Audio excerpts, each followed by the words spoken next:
What's up, everyone? It's Guy Code, Tony Massey. Thursday night, it's 7 o'clock. I'm ready to get it in, just waiting for at least one person to join me this evening before I started. I see the numbers starting to go up. So let's go ahead and get ready for Guy Code this evening.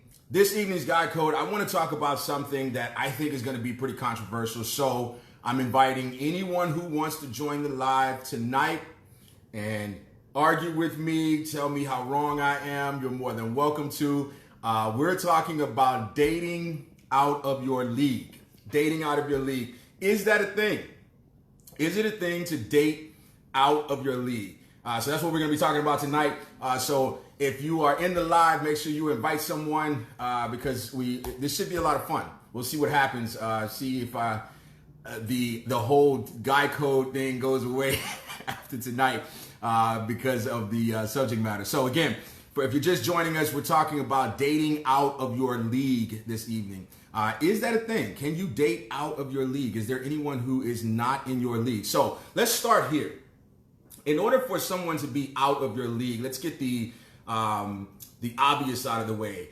I'm not talking about having self-esteem issues. I'm not talking about seeing yourself as lower than other people or seeing yourself as not as good as other people or anything like that. That's not what I'm talking about.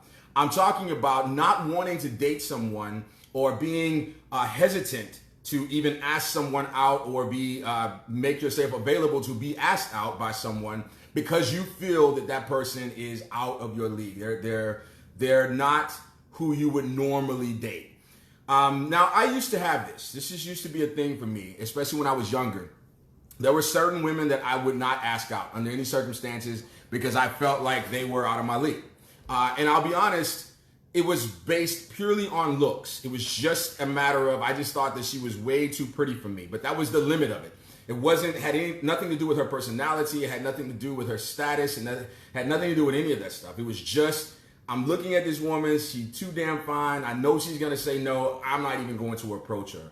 And I later found out after befriending some of these women that wasn't even the thing. They didn't even see me like that. They definitely would have dated me if I would have asked them out. And the fact that I did not ask them out, the fact that I would not approach them because they were too fine, that was actually a turnoff to them. And when women talk about they want a man with confidence, that's exactly what they're saying. A lot of times for us, fellas, we confuse confidence with cocky. We think that what a woman wants is for us to, walk around like a peacock with our chest out. And what the reality is they just want the confidence to know that we know that we're bringing something valuable to the table or whatever that may be.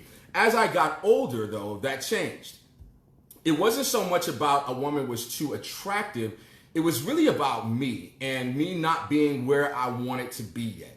I still hadn't reached that point where I felt secure in who I was. I didn't feel secure in where I was in life. And so there were certain women that I would not date, I would not approach, even after dating some women. I'll tell you a quick story. But while I was still, transitioning from the military to the civilian world, the first couple of jobs I got when I first got out of the military didn't pay very well at all. I was making not anywhere near the money that I really wanted to make or that I felt that I deserved. But I was making that transition, so I needed that experience. And I ended up meeting this really attractive nurse and very accomplished. She had a master's degree in nursing. She was in charge of a whole floor and, she had all of these accomplishments. She had been on the news. She had done research and all this stuff. Like you Google her and pages of articles and all these things will pop up on the internet. And I won't lie, it was a little intimidating. And I felt really uncomfortable because I didn't feel like I matched where she was career-wise. Now, for her, didn't matter. She liked me. And she made that very clear. I really like you. I like being with you. I like hanging out with you. I like doing things with you. I don't care that you're not where you want to be. And I see the potential. I see where you're going. I see your hustle. I see how you're positioning yourself for bigger things down the line. And that was enough for her. But for me, I could not get past the fact that we weren't on the same playing field. Although we were the same age, she was light years ahead of where I was at that time. And it ruined the relationship. I ruined the relationship. I won't just say it ruined the relationship. I could not get past that fact. And eventually we ended up breaking up. And it was because I kept making that an issue. And the thing was, I was worried that she was going to find someone better suited for her. In my mind, not based on what she said or what she felt or what she thought. She made it very clear, no, you're the one that I want. I was the one that was tripping. I was the one that was like, no, you can do better. You could date a doctor. You could date, one of these heart surgeons that you be hanging out with. You know what I mean? And the other thing was coming into her social circles, coming into her space. Like, because she was so accomplished, there were times that I'd have to accompany her to some type of event or some type of,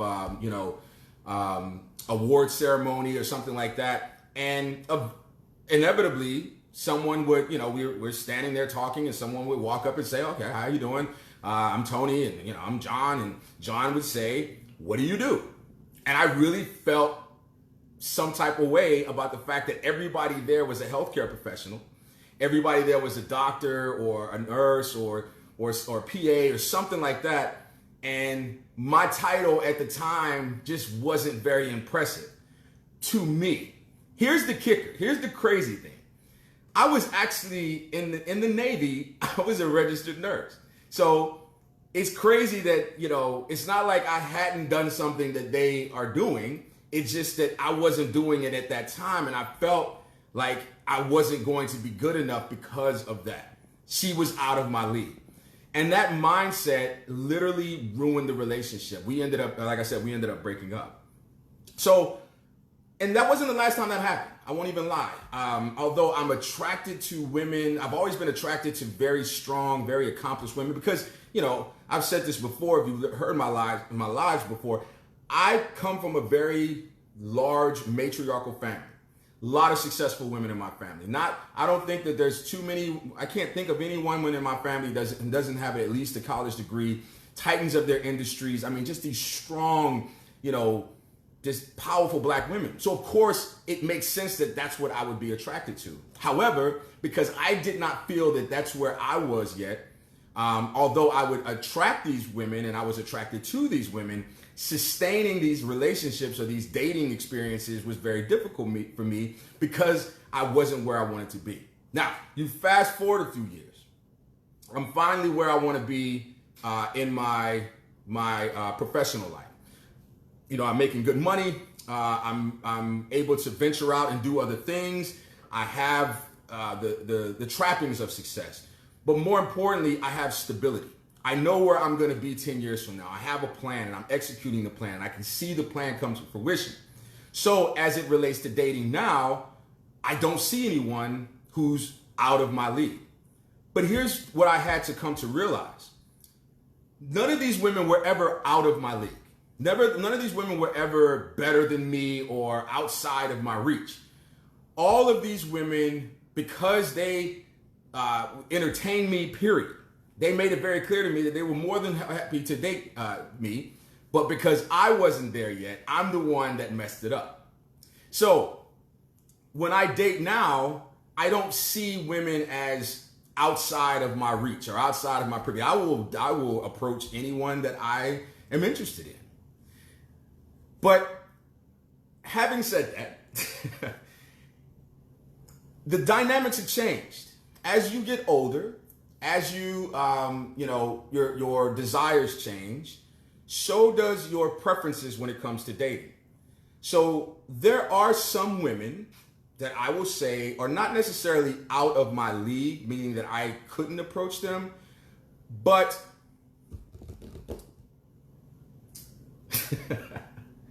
they're not who I would date. I know that sounds horrible. I know it sounds pretentious. And it sounds like I think I'm better than other people. I don't. I really don't. I'm a very humble person. However, I don't date everyone. And to be honest, I'm not an advocate of dating everyone. I don't believe that everyone deserves a chance. I don't believe that everyone should be able to shoot their shot at your goal. I think that there are levels to this. I really do. And again, I know that sounds horrible. And I think it's twofold. One, because I was on the other side of that, I was the guy that was dating up, if you will. My level of discomfort in that situation ruined those relationships. It literally tore them apart. Had I been equal to them, or at least on the same level, I probably would have felt more comfortable. The other thing is, I don't think at a certain point in life that it is your responsibility to bring someone up to where you are. The mistake that I think a lot of people make is they start to pour into someone. They start to invest into someone. They start to give to people and improve their situation. You know, the upgrade that Jay-Z and Beyonce were singing about, which I think is a very ironic song considering, you know, I don't know that either one of them upgraded the other. They both were successful in their own right. But I'm sure together they were able to reach levels that probably they weren't able to do on their own. But anyway, that's besides the point. But I don't think that we should be upgrading people on any level. I mean, wherever you are, to me, that's who you should entertain. Because if you want the dating experience to be as enjoyable as possible, then you're going to have to date someone who is accustomed to being in spaces that you're in. In my book, Unsolicited Dating Advice, I talk about a friend of mine who she dated a guy. She's a very successful attorney. Makes really good money. You know, she's very accustomed to fine dining, trips at the last minute. I mean, she's been around the world. She's done some really cool stuff, and it takes, you know, wealth to do that. Well, she was being courted by this guy who, you know, wasn't where she was, not just financially, but socially as well. And she was really excited about it. You know, she really enjoyed him. She really liked being with him, so much so that she was ready to bring him into the social circle and invite and, you know, introduce him to her friends. So we end up going to this very nice restaurant, very expensive restaurant, a really nice steakhouse here in Houston called Truluck's. And Truluck's is one of those places where you don't just go there to eat, you go there for a whole experience. You know, there are certain rituals and there's certain things that are done during the dining experience. And if you've never done it before, it can be a little daunting because it's a lot. It's extra, definitely extra. Well, as you're going through these rituals, so I'll give you one example. The waiter came over with the bottle of wine that we chose, and this guy made it very clear, I don't even drink wine. The other thing is everyone else is, you know, we're dressed to impress because it is an upscale restaurant, and he's kind of not.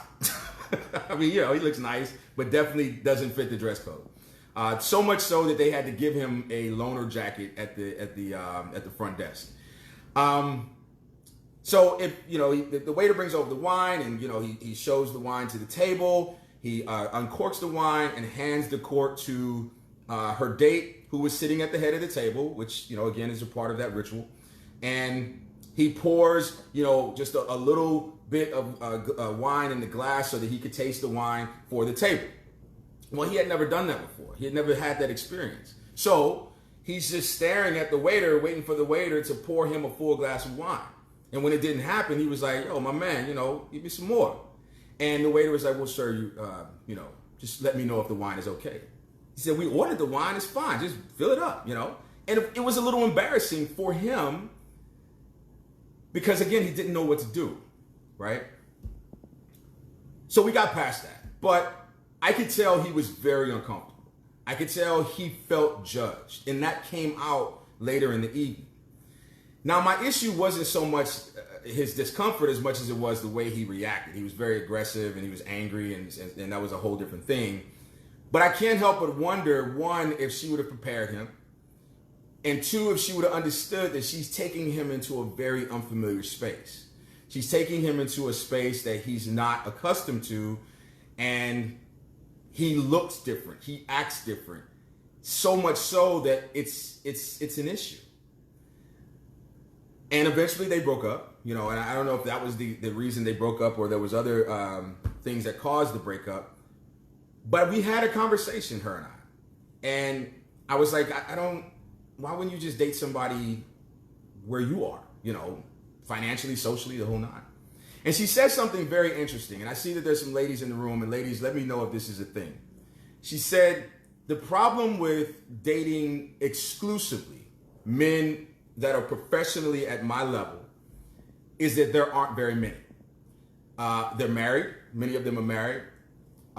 Or they know that they're highly sought after. They know that because they're successful, because they're single, they're not going to settle down. They know that they have access to a lot of women. They can wine and dine them. They can create these very elaborate experiences. They can, do all of these fun things. So there's no motivation to say, I'm going to give all this to one woman. It's kind of like the boomerang, Marcus Graham type thing. And so they don't want to compete with all of these other women for this one guy, who's successful. And because, they want a black man, there's just not a lot of them that are available out there who meet that criteria. So they open up that dating pool, and they start dating people outside of just the lawyers, just the doctors, just the investment brokers and things of that nature. But it becomes problematic because, again, it's like, how do I have the experiences that I want, but still allow a man to be a man? And this is the thing that I think, I won't lie, I feel bad for women. Because I won't lie, I'm a very traditional guy. I like to pay. All of these conversations about who pays and all this other stuff, I laugh at that. If you go out with me, I'm paying. I just feel like that's what you're supposed to do. I don't even allow a woman to pay for me until we've established that we're dating, right? I'm talking like fourth or fifth date. We've had the conversation. Okay, fine. I'll let you pay. But up until that point, I think it's silly to have that conversation about who pay. Of course I'm going to pay. That's just what you do. And I know I'm not in the majority when it comes to that. Because I don't have any expectations. Just because if I take you to a nice restaurant, it's because I like that restaurant. If I take you to a place that I know, that I know what the prices are on the menu before I took you there, so I'm not going to limit what you can order. If I don't want to spend, $200 on you, then I'm not going to take you to a place where the dinner is going to cost $200. I'm going to take you to a place where the dinner is going to cost $50, right? It's silly to me that a man would take a woman to a really nice restaurant and then get mad that she ordered a steak. It's like, bro, why you bring me here? Steak was on the menu, right? So, but that's besides the point. But I'm thinking, but I can, and I'm not bragging or anything like that, but I'm in a position, thank God, but for the grace of God I go, that I can do that and not really be concerned about, who pays and all this other stuff. But I can only imagine being someone who likes nice things, being someone who likes to go to nice restaurants, being someone who, when I go to sporting events, I like to sit close. When I go to concerts, I like the best seats. I'm not really one of those people that just, I'm there, so I'm good. You know what I mean? I like to have the full breadth of the experience. But if that's what I'm used to, and now I'm dating someone who can't afford to give me that same experience, I can totally understand why that would be an issue. Is it fair? No. But I get it. I totally understand. It's like, man, just let me buy the tickets. We would have so much more fun if you would just let me buy the tickets. I know somebody that can hook us up with seats, or I know, I've bought these tickets before. It's not a big deal. I just don't want to sit so far away. Or, I don't like Applebee's. I just don't. I'm not a Chili's person. So let me pay and I'll take you to a nice restaurant. So now you're dealing with a man's ego. So now he's feeling some type of way where it's like, I can't take you to all these nice places, and you want to go to all these nice places, and I can't afford all this and that other. So I totally understand. You don't want to judge a man based on how much he makes, but at the same time, if he's not able to provide you the same experience that you would be able to provide for yourself, and that's the key. I think it's problematic where you want me to take you to a place that you've never been.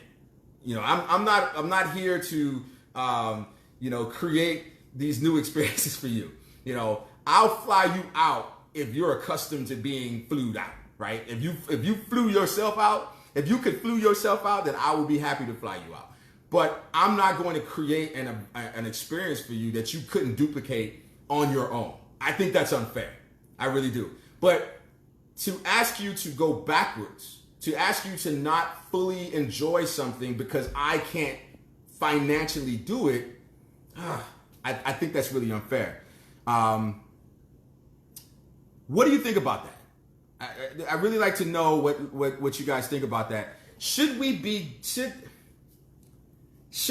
dating in our league? Should all of us just be compartmentalized as it results to dating, or am I crazy?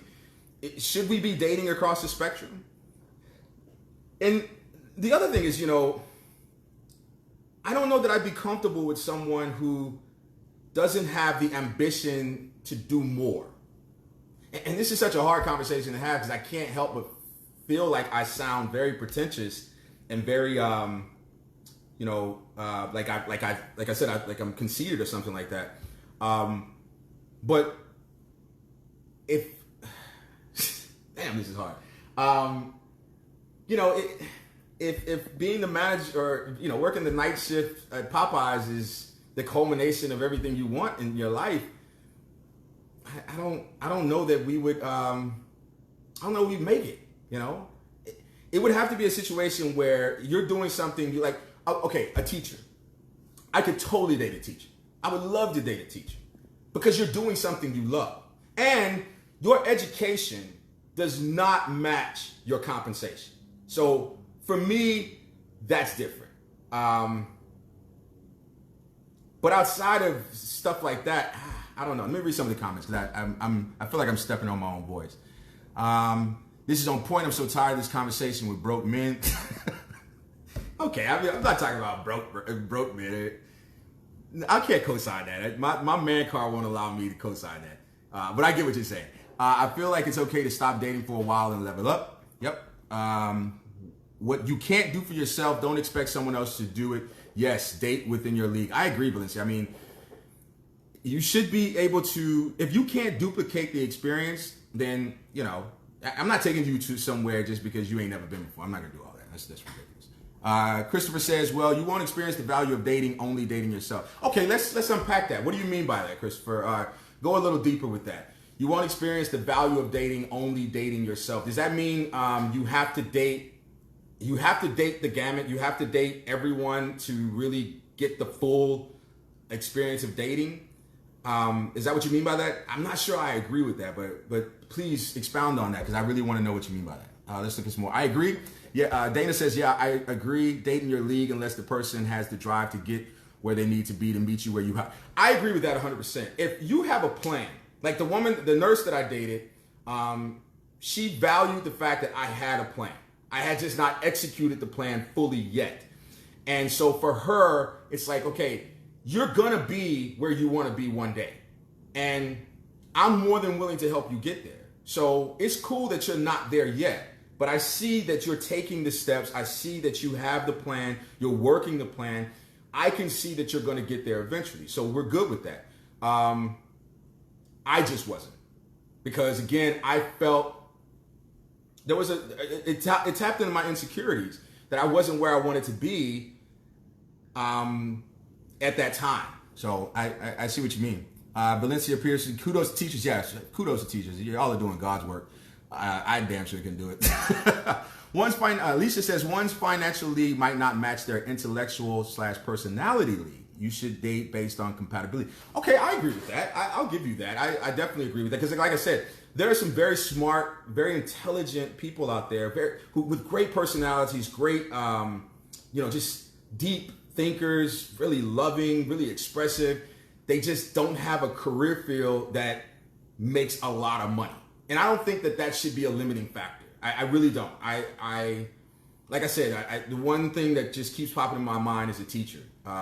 Teachers just don't get compensated based on the level where they should be. And to discount someone because they make, X amount of dollars a year, despite the fact that they've done a lot to get to where they are. Yeah, that's unfair. So that you're absolutely right, Alicia. I agree with that. Charles says, I think you date where you're comfortable. I agree with that. Samantha said, Sonia K says, she's just adding somebody. Sorry. Crystal says, you're 100% correct. Ambitious, affluent people should date each other. I agree with that so much. I think that, it's deeper than just money. It's also about social standings too, in my opinion, on some level. I think that there's certain social circles where you would be uncomfortable if you're not able to walk in that world. But that doesn't necessarily have anything to do with money all the time. That's really about culture. If you're not a very cultured person, it doesn't matter how much money you have. There's a lot of ghetto people with a whole lot of money. And when I say ghetto, I don't mean black or white. I just mean that people who are, that's a horrible, let me retract that. There are a lot of people who are not very cultured, but they have a lot of money. So I don't think money per se is the only thing when I talk about dating within your league. I think it's really about dating socially within your league. And maybe that's what I mean. Dinah says, I've dated men who made a lot less. I was okay in the end. They were not okay. They would say it was too much for them to deal with. So I learned honestly to stick to a man who mirrors me financially. I won't lie to you. As much as I wanted to say that that's not a thing, you're right. You're absolutely right. If I'm being transparent, if I'm being 100% honest, dating, there was a time in my life that a woman's annual income was definitely an issue for me if I did not make as much as she did. I've said I don't care how much money you make as long as it's all coming to the same pot. I won't even lie that until I started making good money. Now, I think I make enough money where even if she made more than me, my contribution is significant enough. I don't feel intimidated by it. It's not an issue, or not intimidated, but I don't feel some type of way about it. But when I wasn't there yet, when I wasn't at my full potential financially, yeah, it was an issue. Now, when I say it was an issue, it was like, yeah, I'm not willing to put my pennies in this pot with your dollars. It just doesn't feel right, because I can't do the things that you're doing. I can't match your experience as it relates to life. So I agree. Sierra says, the value of dating doesn't sound like dating with a purpose. Yeah, I agree with you. So that's changed for me over the years. I used to say I date with a purpose. And I won't lie. The purpose is still to get married, but it's also to determine also what I want, I dated someone for 6 months that I knew I wasn't going to marry, but I really enjoyed her company. I really had a lot of fun with her. I just knew that she wasn't the one. And in hindsight, I realized that was a horrible thing to do. I was getting something out of it, and she was getting feelings. She was developing very deep feelings for me. And instead of just being honest with her and saying, I don't think this is going to go anywhere, I just kind of held on because I really liked hanging out with her. We had a great time together. But in the end, it did not end well. So, yeah, I get it. Louis, so Snowfall says, here I am just wishing for a date. I've had men not want to date me because I'm a nurse or because I'm just a nurse. It's disheartening. Not date you because you're a nurse or just a nurse, meaning that they did not see your value or they downplayed your value, Louis? Please explain that if you don't mind. Or are you saying that they wouldn't date you because you're a nurse and that was it? Like they wanted you to be more? Expound on that if you don't mind. Latia says, hello, I'm trying to play catch up. All right, Latia, we'll get you crowd up. Christopher, says, if dating within your league gets you nowhere but single, then you're undervalued your dating pool. Okay, you're right. I have to totally agree with that. What is the definition of insanity? Doing the same thing over and over again, expecting a different result. However, this is where I have a problem with this idea that if you have something here, that means you're missing something there. And if you're missing something there, that means you have something here. I do not like that concept. This whole, you're going to miss your blessings stuff. No, I think that is ridiculous. And I think it's a very dangerous way of thinking. Your blessing is not tied to someone that you're not attracted to. I just don't think that. Does it happen? Yes, all the time. I've talked to many couples who say, I wasn't attracted to them, or I didn't even like her, and now they've been married for 15, 20 years. But I don't think that it's a limiting factor. But I mean, maybe you're right, though. I just, that's a hard one for me to co-sign, but I get it. I definitely get it. Dana says, there are a lot of creative ways to enjoy the finer things in life. You just have to plan. Absolutely. I agree with that. And again, that's when I talk about money, it's not just about money. Because again, there are a lot of people who make really good money, but they're broke because they're just not good with it. As opposed to, I know people who make, $50,000, $60,000 a year, and it seems like they're always on a trip. I was about to put her business in the street, but I won't. I have a family member who's like that. I mean, I know how much money she makes. She's always gone, but that's her priority. So there's certain things that she doesn't spend her money on because going on trips, going on cruises and stuff like that, that's what her pleasure is. So you won't see her eating an expensive dinner or drinking expensive wines or wearing, Christian Louboutins and all that other stuff. But if you follow her on Facebook or Instagram, you will see her constantly on a cruise or on, going to Belize or going to, some exotic island or whatever, because that's where she puts value. So I agree with you, Dana.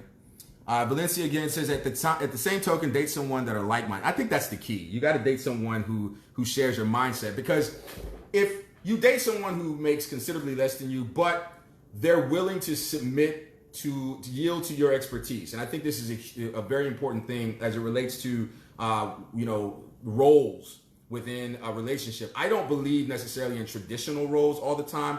I believe that you should yield to expertise, meaning I'm not really great with money. I'm not one of those people that can turn, rub two nickels together and get a quarter. I'm just not one of those people. But if I was to be blessed to marry someone like that, then I would definitely yield to her expertise. I would bring my paycheck home figuratively and say, hey, make this work. You know what I mean? Tell me how much I can spend without putting us in harm's way, and you do your magic Excel sheet calculated thing and turn us into millionaires. To me, that just makes sense. I don't need to sit at the head of everything just to be the leader. The reality is, and I'll let you ladies in on a little secret, and I hope the men would be brave enough to co-sign this. Most men don't really need to be in charge. We don't really need to make decisions. We just want to feel like we are.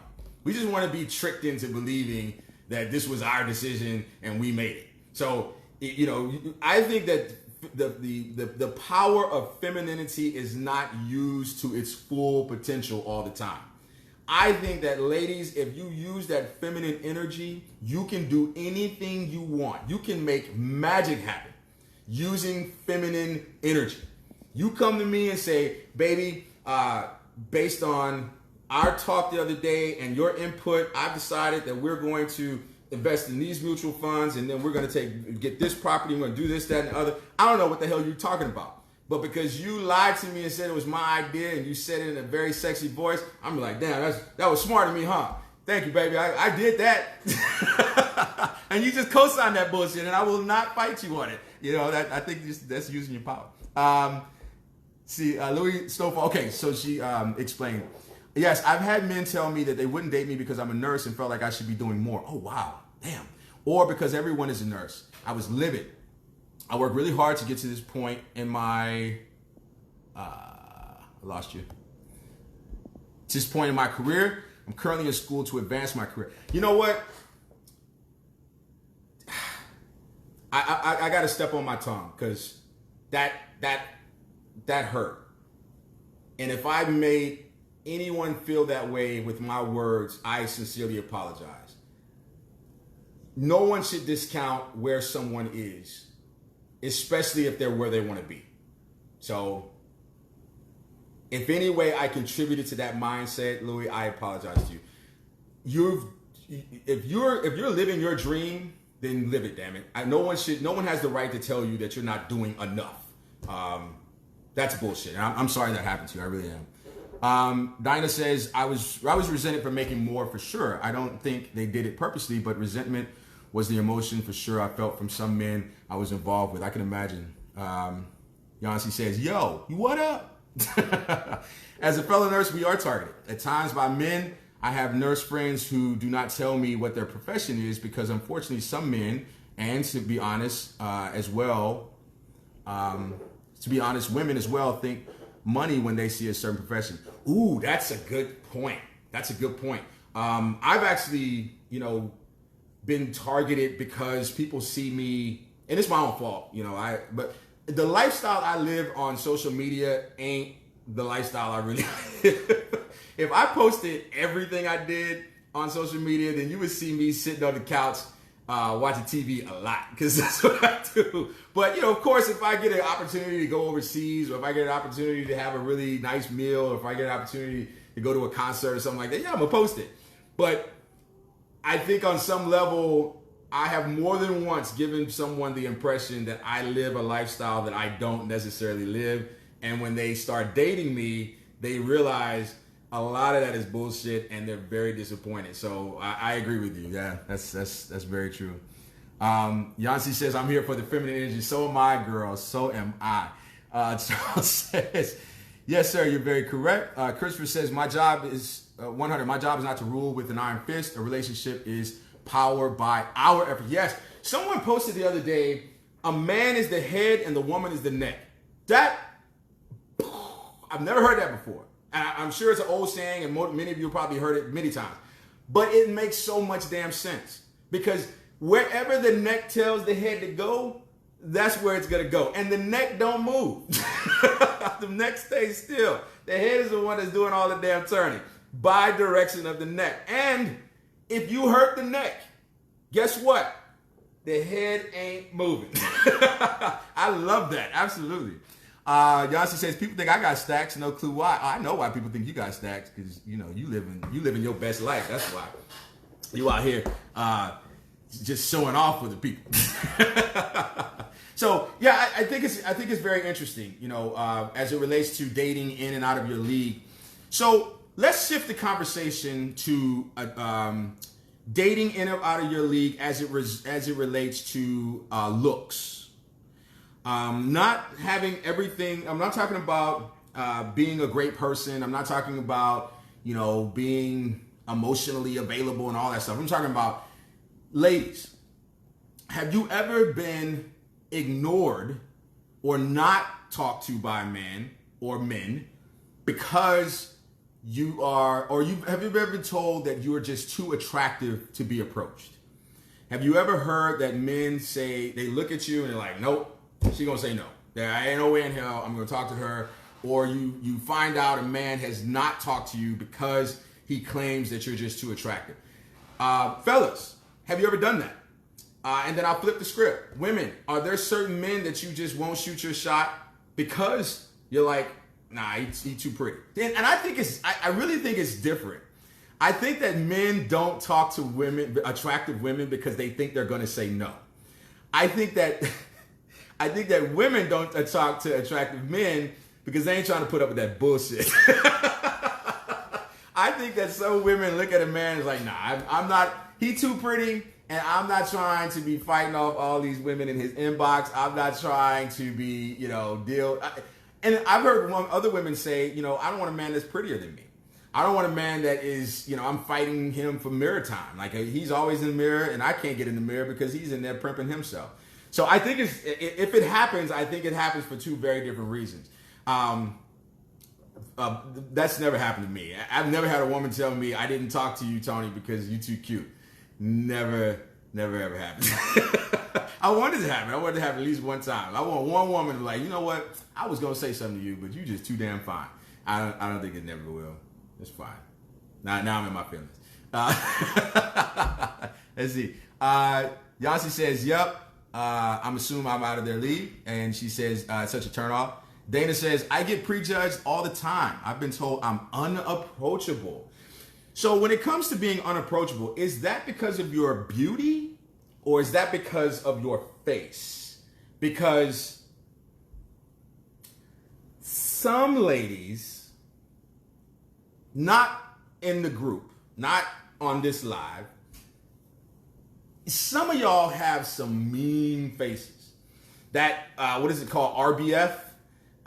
The resting bitch face, where you just look like, don't even come over here.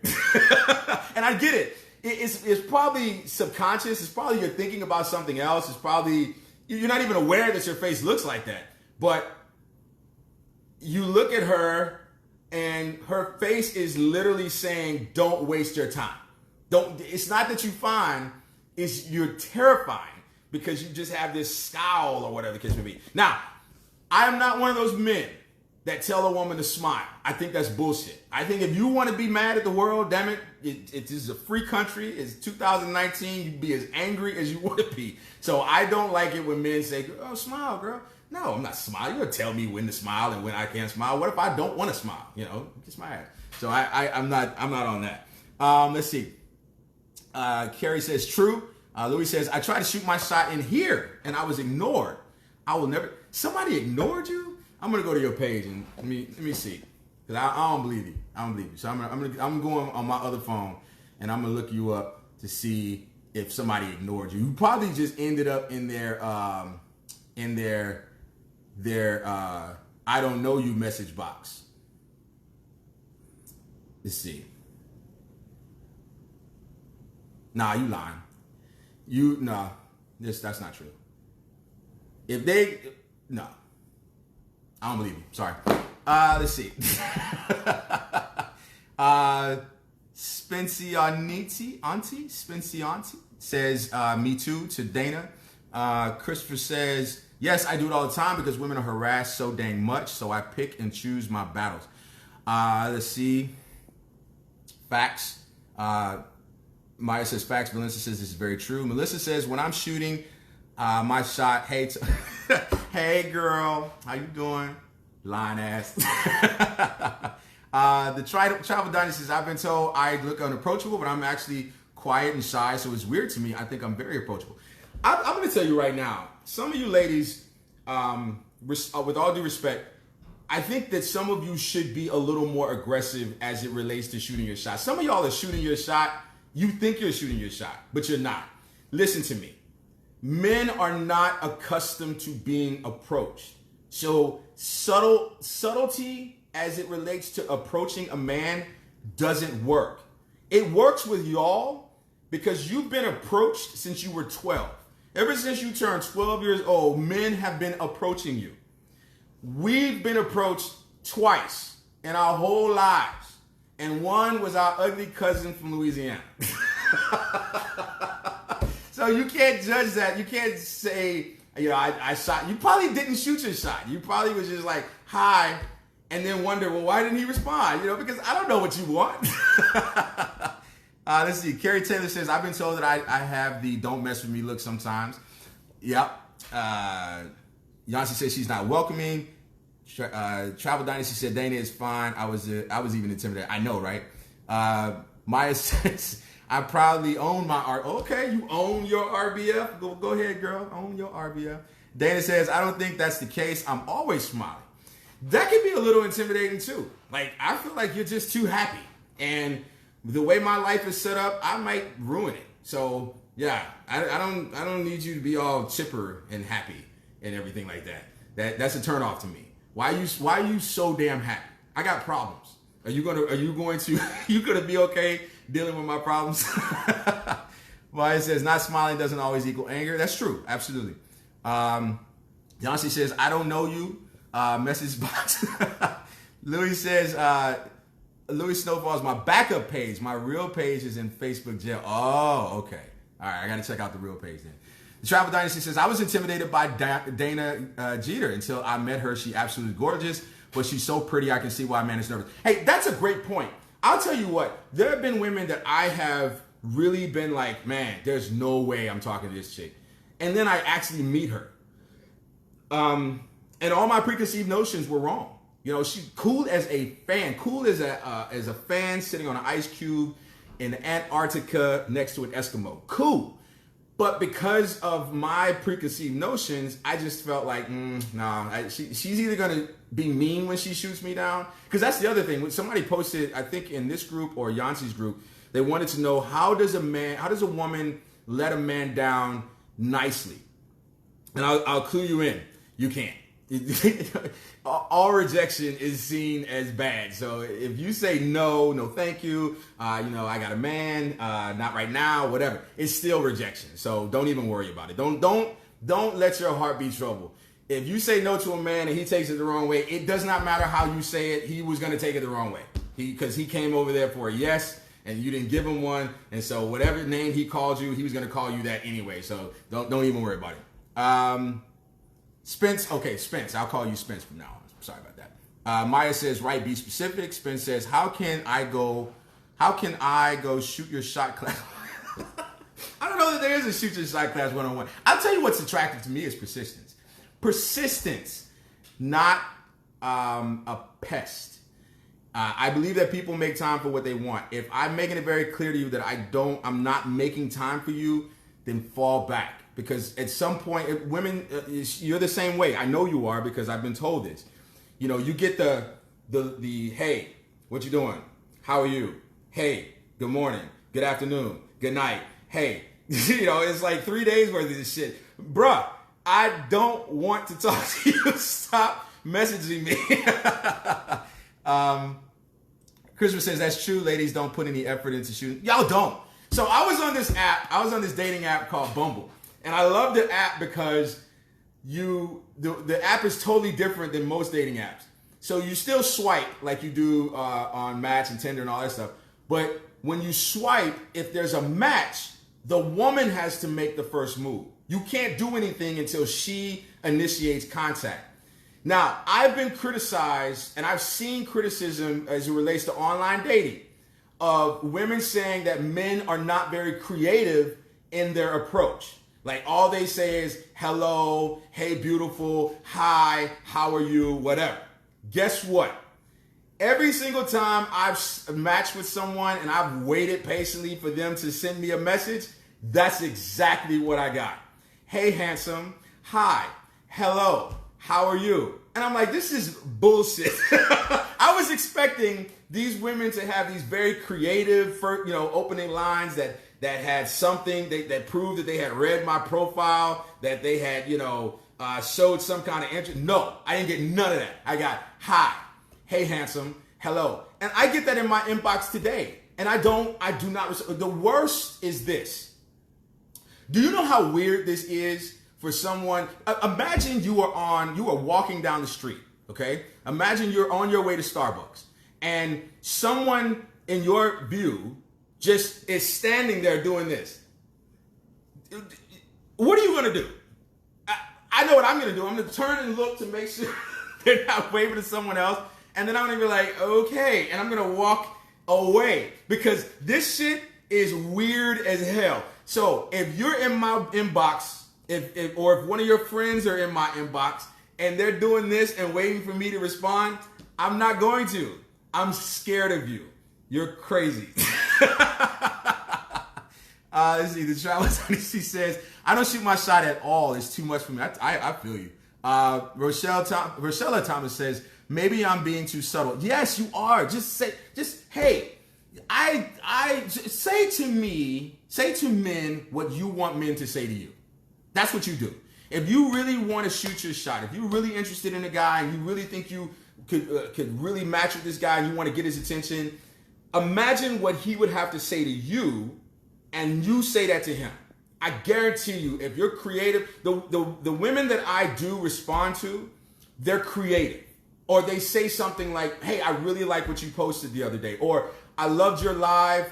You made some great points. They stroke my ego. They are complimentary. They're not overt. Now, I do get those every once in a while. I'll get the, I bet you can really handle this, but what? Nah, that's gross.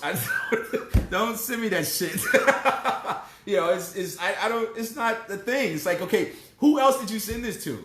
Are you just trolling the internet for sex? That is so weird. I don't like it. Let's see. Spence says, I am from Louisiana. Now, if you're from Louisiana, it's really simple. Don't send pictures of your breast. Send pictures of your boudin. Send pictures of your etouffee. Send pictures of your gumbo. You really want a man to come looking for you. You send me a picture of a gumbo with shrimp and sausage falling out of it with a thick, nice brown roux. You ain't got to shoot shit. I got you, girl. Where you trying to get flued out at? Valencia Versus says, shooting my shot, not. And you know what, Valencia, we're not going to start this. We're not going to start this. I think you and I got into this before about women, a man finds a wife. Yes, but y'all are too hard to look for. If I'm supposed to find a wife, okay, stop hiding. Stop. I don't want to play hide and seek for 3 damn hours. You got some really good hiding places, some of y'all. Y'all need to come out to hiding place. Maya says, that's why I go to family reunions. Okay, wait a minute, what? Got to make sure I'm not cute. Yes, yeah. I have a story about that. When I was in high school, I was dating this girl. We had only kissed, but I was dating this girl in high school, and we had been dating for about a month. We you remember when you used to go together? We went together for about a month, and there was one Saturday where she told me I got to go to this picnic, and because we were trying to hook up and go somewhere on Saturday, and we're trying to go to the Dollar Movie. And so she said, I got to go to this picnic. It starts at 10. I can probably leave by 2 or 3. And I was like, okay, well, cool, because I got something I got to do, too, with my family. It's around the same time, so let's meet up around 5. And we're like, cool. Why did we show up at the same damn family reunion? I'm like, why are you here? What the hell are you doing here? So, of course, we found that one aunt, and everybody has that one aunt who basically walked us through our lineage and explained who her mom, well, this is your mama's cousin's sister's brother's third nephew's child. That's who you are, and then you are blah blah blah blah. So it turns out we were like second or third cousins, but still, you can't recover for that. You can't like go to the same family. The only way you go to the same family reunion is if you bring them with you. But you can't show up at the same family reunion and think you're gonna keep dating. No, my mama shut that shit down real quick, faster than her. Carrie Taylor says, so how should a woman shoot her shot to a man so he'll know? Again, say what you want a man to say to you. Would you be okay with a man just coming into your inbox and saying, hey, or that's so weird. I get these all the time. It's like, what the fuck am I supposed to, I'm sorry. What am I supposed to do with this? Chris says, replying to Dana, that's a false, you're a very down-to-earth woman. I think you are too. Okay, so we got the real Facebook page. It's Lakita. I'm going to check it out. I still think you're lying. Chris says, facts, Tony. We can't be afraid. Kimberly says, sometimes us women feel that way too. Feel what way? Update that, Kim, so I know exactly what you're talking about. Maya says, she's asking Canada to come join the conversation. Chris says, there is no nice way the man will take it hard even if he smiles. You're right. And this is something I don't think that women understand. And this is a generalization, I'll be honest. But you don't get used to rejection. Rejection is hard. It doesn't matter if you get rejected 50 times a day. Rejection is not easy. And I don't know why ladies think that we're so supposed to just be, hey, you're very attractive. I was wondering if I could come and talk to you and maybe get your number. No, thank you. Okay, thank you. No, I feel like shit. You just rejected me. What am I supposed to do? I just be kind about it? I mean, you mature to a point where you're like, okay, fine, I get it, but still, it's never easy. You never like, okay, I'm okay. You still got to go shake it off. It's not hard. It's not easy to deal with rejection. Maya says, don't burn up my data plan talking about nothing. Okay. Chris says, I'm creating, I think you're saying creative as hell, I think. Spence says, I don't like that either. Just say something. Dana says, to Chris, we haven't met yet. Okay, look. Don't be using my live to shoot your shot, damn it. Go in each other's inbox like normal people. Maya says, those waves are the new Facebook poke. I ain't like that either. That was really weird. Like poking people. Like, Christy poked you. Don't do that. Allure says hello.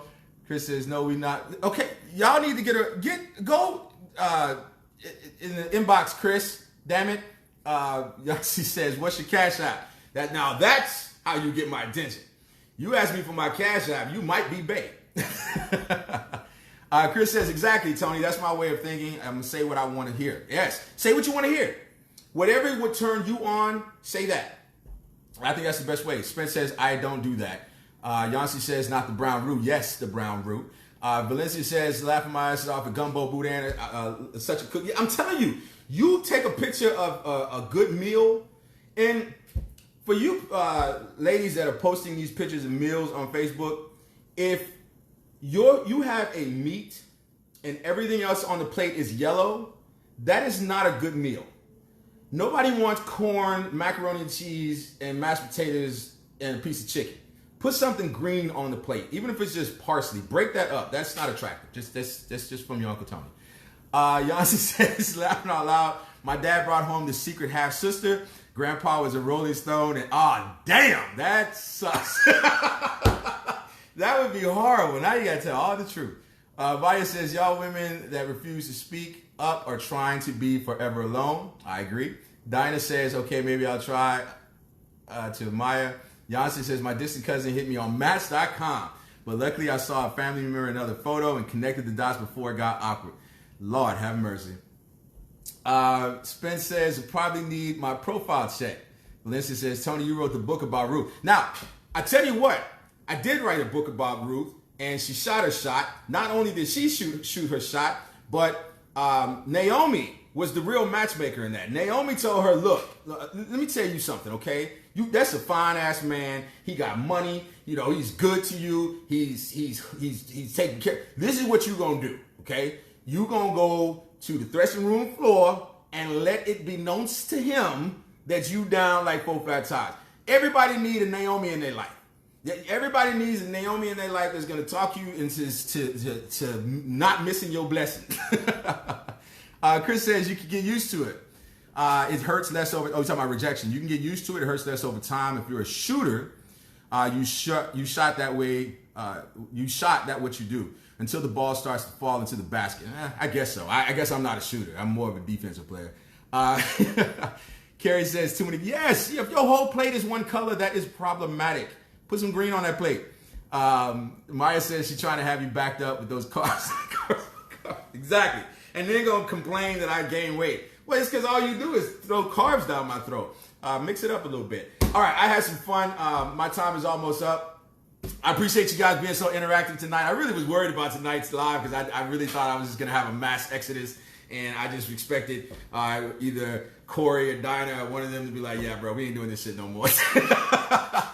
So the moral of the story of tonight is, I don't think that there is necessarily leagues. I think that if you feel confident in what you bring to the table, whether what you bring to the table, whatever it is, as long as it has value. I've said this before, desire and value. That's what we're looking for. That's what we all want. We want someone that we want to be with and that are going to add to our lives. If I don't desire you or you don't add value to my life, then it doesn't matter how you shoot your shot. I am not going to be interested. And that is okay. It is as hard as rejection is to take. It is okay to say no. And no is a complete sentence.